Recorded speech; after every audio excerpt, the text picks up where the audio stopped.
Assalamualaikum warahmatullahi wabarakatuh. Kenalkan, nama saya Betanti Ridosari. Saya merupakan salah satu dosen di program studi S1 Teknik Lingkungan, Fakultas Perencanaan Infrastruktur Universitas Pertamina. Di sini saya membuat video ini dalam rangka untuk memenuhi salah satu syarat sertifikasi dosen khususnya pada PDD UKT PT di bidang pengajaran. Izinkan saya di sini memberikan beberapa informasi terkait contoh pengajaran yang saya lakukan di setiap semesternya. Ini merupakan daftar dari mata kuliah yang saya ampu. Jadi pada tingkat 1, saya mengajar metode kreatif penyelesaian masalah. Kemudian untuk mahasiswa tingkat 2, pada semester ganjil, saya biasa mengampu mata kuliah menggambar teknik serta hidrologi dan meteorologi. Lalu pada semester genap di tingkat 2, saya mengampu mata kuliah sistem penyediaan air minum.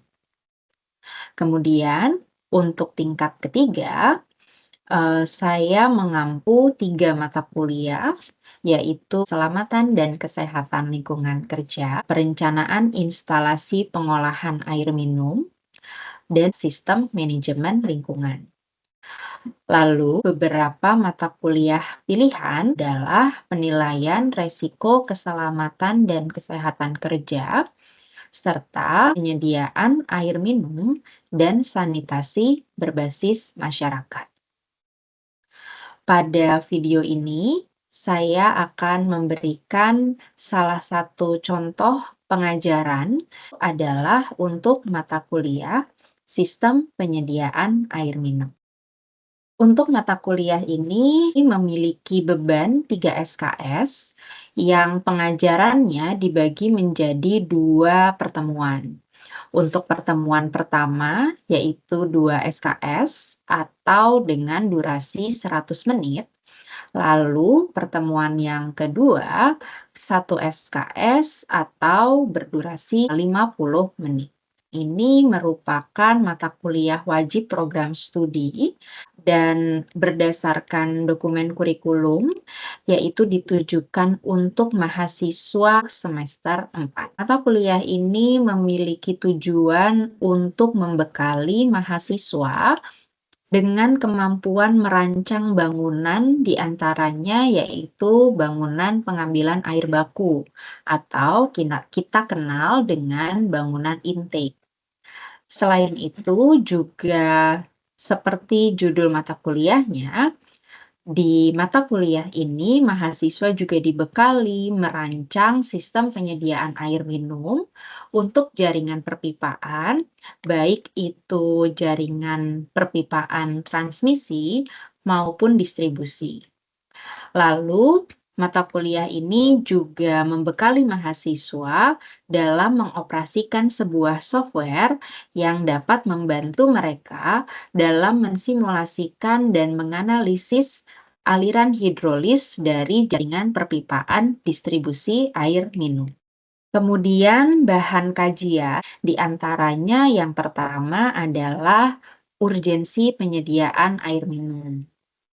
Kemudian, mahasiswa akan dikenalkan berbagai komponen di dalam sistem penyediaan air minum dan juga regulasi-regulasi yang terkait dengan sistem penyediaan air minum di negara Indonesia. Mahasiswa juga akan diberikan wawasan bagaimana cara memproyeksikan penduduk dan juga perhitungan kebutuhan air baik yang bersifat domestik maupun non-domestik. Lalu mahasiswa juga akan mendapatkan pembelajaran terkait dengan cara merancang bangunan intake, rancangan sistem transmisi, kemudian servis reservoir, sistem distribusi, dan simulasi hidrolis jaringan perpipaan menggunakan software.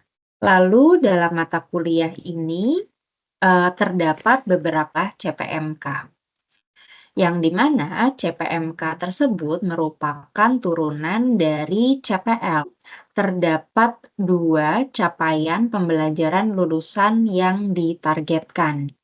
Yang pertama yaitu CPLI, harapannya mahasiswa memiliki kemampuan untuk menggunakan dan menganalisis data dan atau informasi digital. Selain itu, capaian pembelajaran lulusan yang kedua adalah CPLJ, yaitu harapannya mahasiswa memiliki kemampuan untuk mengidentifikasi, merumuskan, dan menyelesaikan permasalahan rekayasa di bidang studi masing-masing dan memilih serta menerapkan metode-metode yang relevan. Kemudian dari kedua CPL tersebut, pada mata kuliah ini diturunkan menjadi 2 CPMK. CPMK yang pertama merupakan turunan dari CPLI, yaitu mahasiswa menjadi mampu mengelola secara tepat berbagai data dan informasi yang relevan dalam merancang sistem penyediaan air minum di suatu daerah. Kemudian untuk CPMK kedua itu merupakan turunan dari CPLJ, yaitu diharapkan mahasiswa akan mampu menyelesaikan masalah terkait perencanaan sistem penyediaan air minum menggunakan metode-metode yang tepat dan juga relevan. Dari 2 CPMK tersebut diturunkan kembali menjadi 7 CPMK. Untuk CPMK yang pertama, itu akan terkait dengan sub CPMK kedua dan juga ke-7. Sedangkan untuk CPMK yang kedua, itu akan terkait atau diturunkan menjadi sub CPMK 1, sub CPMK 3, sub CPMK 4, sub CPMK 5, dan sub CPMK 6. Berikut merupakan gambaran materi pembelajaran di setiap pekannya.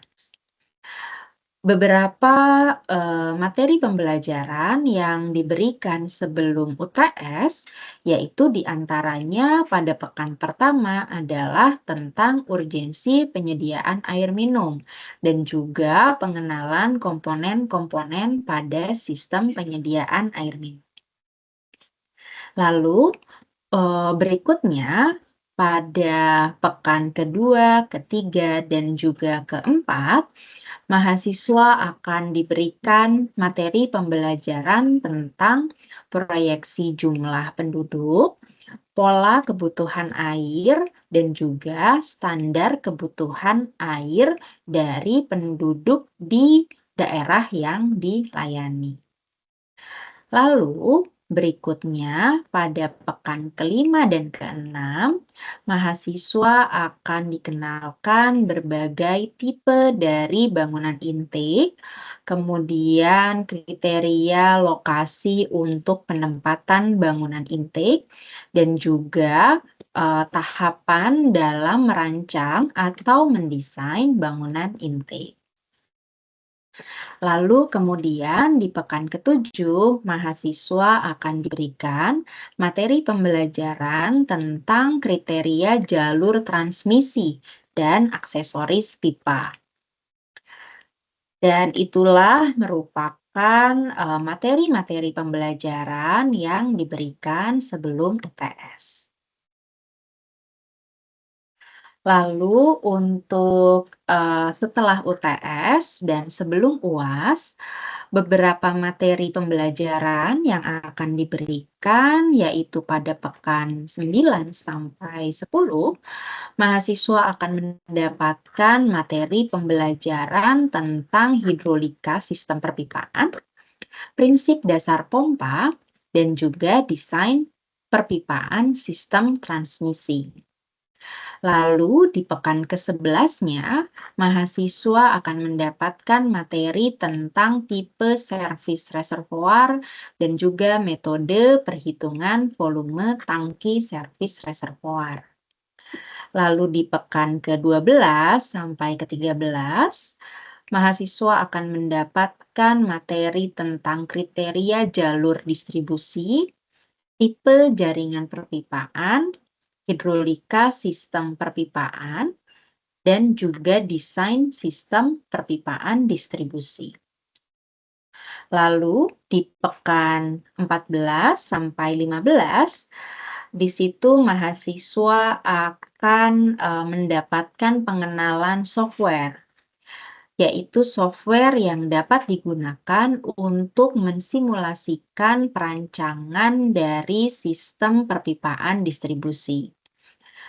Maka pada kedua pekan tersebut, mahasiswa juga akan diberikan pembelajaran tentang perhitungan dari data-data yang perlu diinputkan ke dalam software, kemudian bagaimana cara merunning software-nya, kemudian juga termasuk menginterpretasi data output yang dihasilkan dari software tersebut.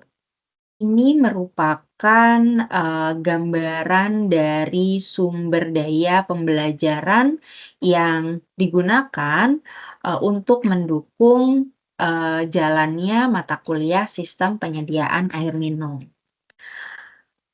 Di sini ada pustaka utama dan pustaka pendukung. Di sini yang sifatnya adalah guideline atau regulasi atau seperti acuan SNI yang dikeluarkan oleh pemerintah Indonesia sehingga mahasiswa bisa mendapatkan gambaran bagaimana jika mereka mau merancang sistem penyediaan air minum yang bisa disesuaikan dengan apa yang diatur oleh pemerintah Indonesia. Untuk pustaka utama tadi, itu lebih ke arah textbook atau konsep-konsep dasar dan juga tahapan-tahapan perhitungan teori yang bisa digunakan mahasiswa untuk mereka mengembangkan perancangan sistem penyediaan air minum tersebut.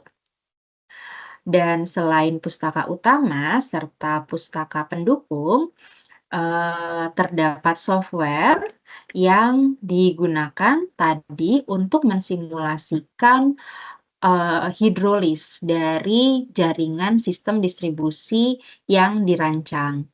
Dan software yang digunakan adalah EPANET dengan versi 2.2 yang dikeluarkan resmi oleh EPA. Dan ini merupakan gambaran dari software yang digunakan. Ini merupakan sistem pembelajaran yang dipakai pada mata kuliah ini, yaitu adalah sinkronus dan asinkronus. Untuk sinkronus ada perkuliahan, asistensi, kuis, UTS, dan juga UAS. Dan untuk asinkronus, kami menggunakan platform e-learning milik Universitas Pertamina untuk mempublish materi dan juga pengumpulan tugas. Dan ini merupakan contoh gambar dari sistem informasi tersebut atau e-learning tersebut. Metode pembelajaran yang digunakan pada mata kuliah ini yang pertama adalah kuliah, artinya memberikan pemaparan materi, ceramah, termasuk juga diskusi di dalamnya. Lalu kemudian ada tutorial atau demo software tadi untuk EPANET, dan juga ada asistensi dari tugas besar atau proyek yang diberikan kepada mahasiswa. Sehingga mahasiswa itu mendapatkan pendampingan selama 8 pekan untuk membantu mereka merancang sistem penyediaan air minum mulai dari hulu hingga hilir untuk suatu wilayah yang ceritanya akan mereka layani secara real. Untuk komponen penilaiannya terdiri dari 5 komponen. Pertama yaitu kuis sebesar 10%, lalu tugas sebesar 10%, lalu tadi project atau tugas besar sebesar 20%, dan juga UTS serta UAS yang memiliki bobot masing-masing 30%.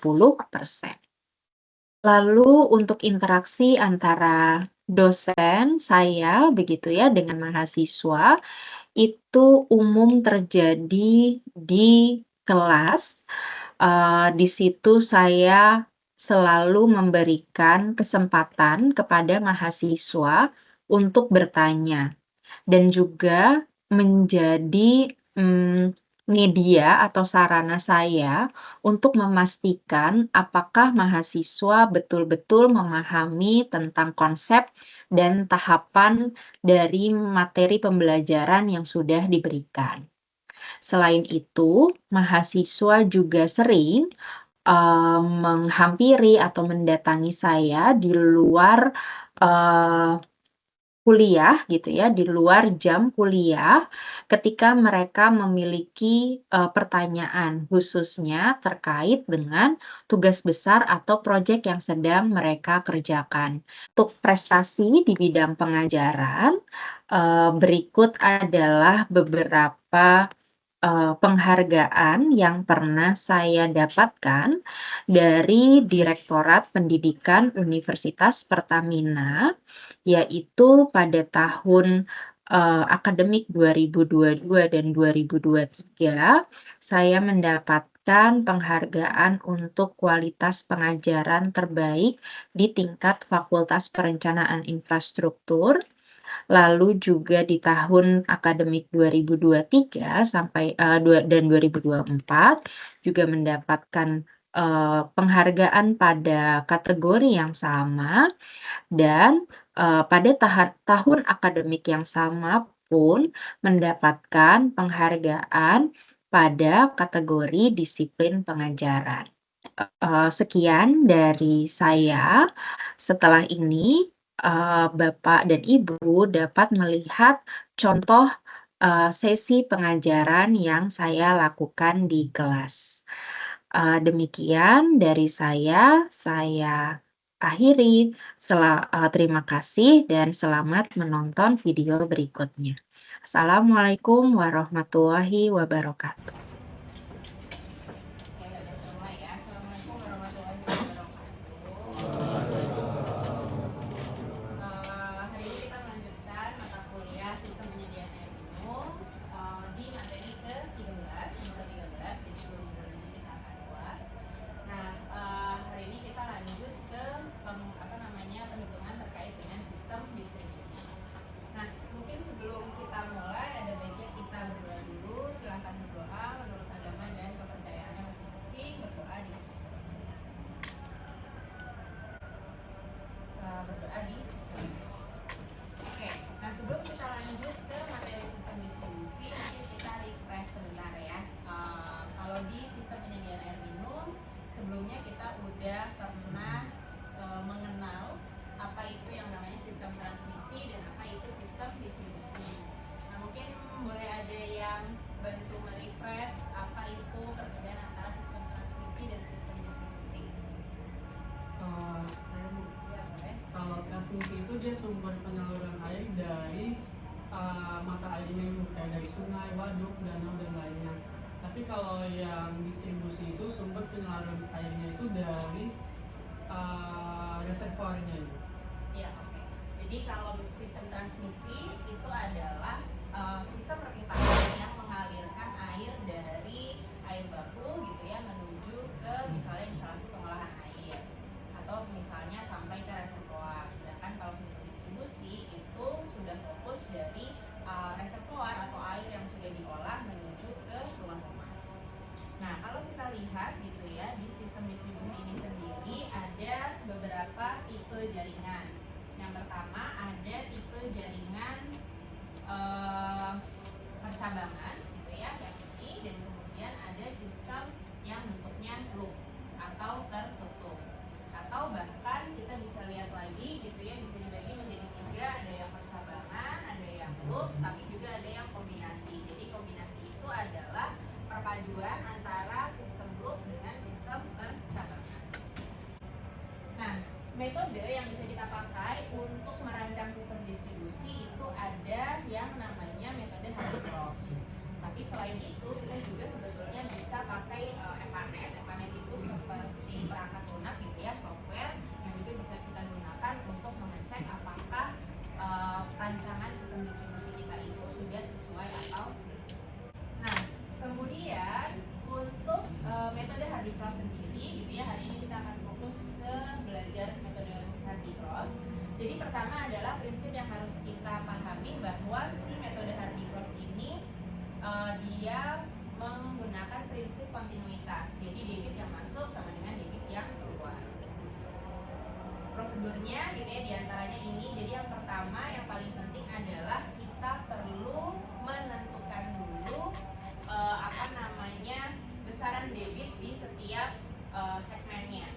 Lalu setelah itu nanti baru kita berikan notasi gitu ya. Ketika dia arah alirannya sesuai dengan arah jarum jam, maka kita berikan tanda positif, dan apabila dia berlawanan arah jarum jam, maka kita berikan notasinya negatif. Kita juga bisa mengestimasi dulu di awal berapa besaran diameter di setiap segmennya, dan kemudian setelah itu kita hitung head loss. Nah, bisa dengan menggunakan dua persamaan. Ada yang dengan metode Darcy-Weisbach, persamaan Darcy-Weisbach, atau dengan persamaan Eisenhower. Lalu kemudian setelah kita mendapatkan debitnya gitu ya, nah lalu kemudian kita koreksi untuk di iterasi berikutnya. Jadi metode Hardy-Cross ini kita tuh nggak bisa hanya sekedar ngitung sekali gitu ya, tapi kita akan menghitungnya itu secara iterasi. Kalau misalnya debitnya itu masih belum sesuai gitu ya, belum mendekati 0,00 sekian. Kita coba lihat gitu ya, kalau ini studi kasusnya.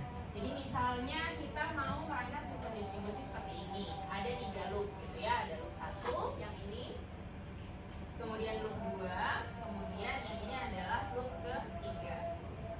Lalu kemudian dari studi kasus ini kita tahu bahwa kita mau menghitungnya dengan persamaan Hazen-Williams, yang dimana koefisien kekasaran yang untuk seluruh pipa di sini diasumsikan sama, yaitu sebesar 100. Dan kita diminta untuk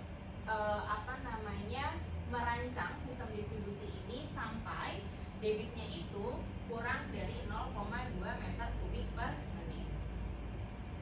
Nah, maka yang kita perlu lakukan di sini, kita perhatikan gitu ya, ini yang ada di studi kasus di dalam si soalnya.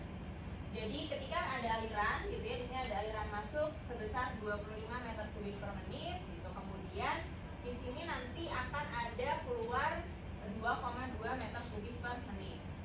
Terus kemudian di sini ada 2,5, di sini keluar 14, di sini keluar 2,3, di sini keluar 2, 0,5 dan 1,5. Nah, apa yang harus kita lakukan pertama gitu ya?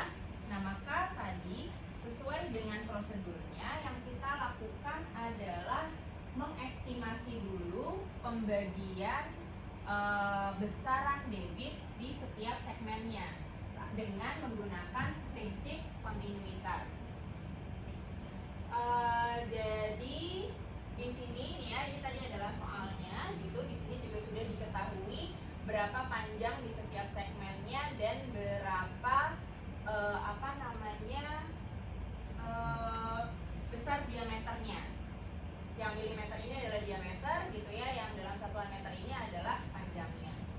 Nah, ini contoh tadi masuk 25.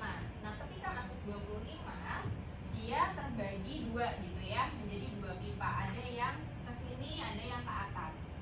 Nah, maka tadi balik lagi, ketika kita menggunakan prinsip kontinuitas gitu ya, berarti ada debit masuk dan debit keluar itu adalah sama. Nah, maka 25 ini kita bisa bagi dua.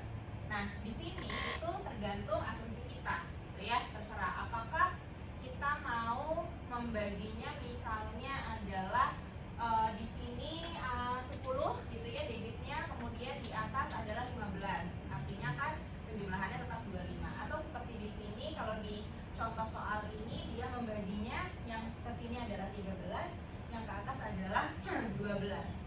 Tapi intinya adalah tadi balik lagi sesuai dengan prinsip kontinuitas sehingga yang masuk ke sebelah kiri dan yang ke atas ketika dijumlahkan harus sama, yaitu tetap menjadi 25. Dan begitupun seterusnya, artinya tidak boleh ada besaran debit aliran yang hilang. Nah, kemudian setelah itu, nah ini adalah template gitu ya yang bisa kita gunakan untuk melakukan iterasi tersebut.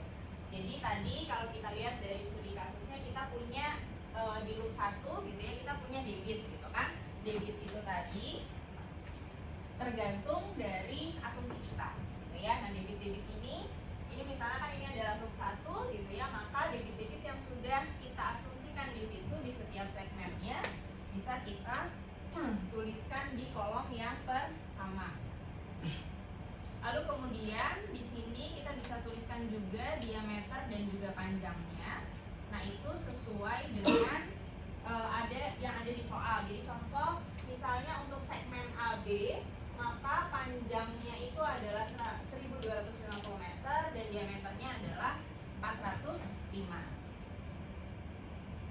Lalu kemudian setelah itu kita menghitung slope ya. Nah, kalau menghitung slope tadi kan menggunakan persamaan Hazen-William ya. Menggunakan persamaan Hazen-William, masih ingat apa? Debit sama dengan I sama dengan apa? Atau apa persamaan